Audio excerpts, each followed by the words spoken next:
Ah, le collectif budgétaire. Bonne question.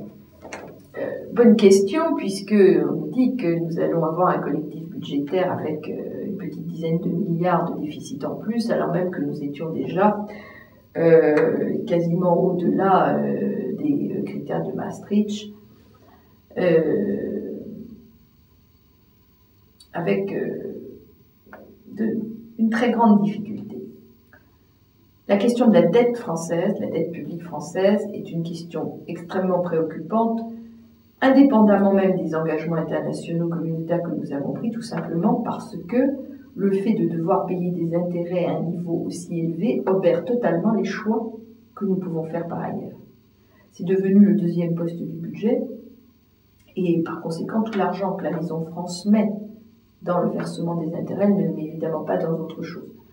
À ceci s'ajoute le fait que quelqu'un qui défend la durabilité comme je le fais ne peut pas admettre que notre vie, je veux dire par là non pas nos investissements, mais notre fonctionnement, soit payé par nos enfants ou nos petits-enfants. Donc la question de la réduction de la dette publique est une question absolument incontournable. Il n'en demeure pas moins que reste à savoir quels sont les postes budgétaires qui vont effectivement être les plus mis à contribution. Et là-dessus, effectivement, nous pouvons avoir un vrai débat, parce que l'éducation y perd, parce que la santé et l'environnement y perdent. Il n'y a en définitive que la justice qui est réellement un budget en progression, ce dont je me réjouis, parce que la situation de la justice, je ne sais pas si vous avez prévu de me poser une question là-dessus, la situation de la justice en France est plus que préoccupante.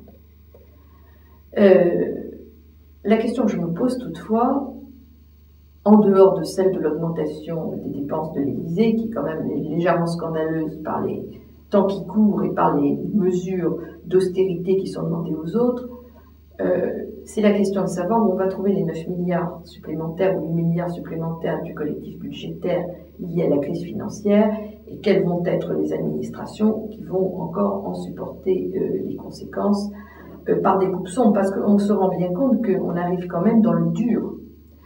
CAP 21 a rendu public, a demandé hier qu'une commission d'enquête parlementaire soit créée sur la question de la préparation de la nation à une éventuelle épidémie d'H5N1. Tout simplement parce que des informations ont été rendues publiques montrant que nous n'avions plus de stock de rien du tout.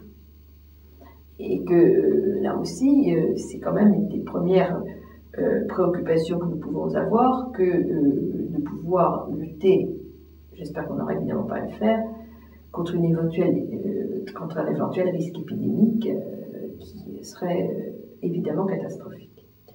Donc on voit bien qu'à force de vouloir renier sur tout, eh bien, on rentre dans le dur dans un certain nombre de domaines, que ce soit les domaines de la santé, que ce soit les domaines de l'éducation, par exemple, que ce soit d'autres secteurs, tout simplement parce que on est en limite de mettre en péril un certain nombre de politiques qui touchent directement à la sécurité publique. Cela signifie qu'il y a probablement des grands choix que nous avons faits qui sont liés à une certaine conception du pouvoir et de ce que doit être la politique contemporaine qui doivent être mises en cause. Je pense en particulier que sur les questions d'équipement, par exemple, il est devenu absolument intolérable d'investir dans des routes ou des autoroutes.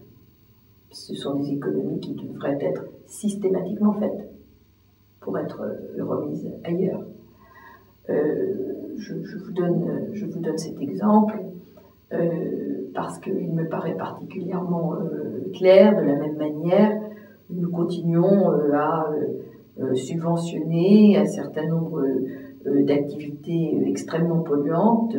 Je pense que ce soit les phytosanitaires ou à moindre titre l'irrigation ou encore la recherche dans le domaine pétrolier. Eh bien, je pense que c'est des dépenses que la France ne devrait absolument plus avoir à faire. Donc, plutôt que de mettre en péril des actions régaliennes fondamentales qui touchent à la sécurité publique, au sens large du terme, je pense que ce serait plus intéressant d'essayer de s'attaquer à un certain nombre de dépenses qui correspondent certes à des demandes de lobby, mais ce n'est pas une raison suffisante pour devoir continuer à les faire, ces dépenses.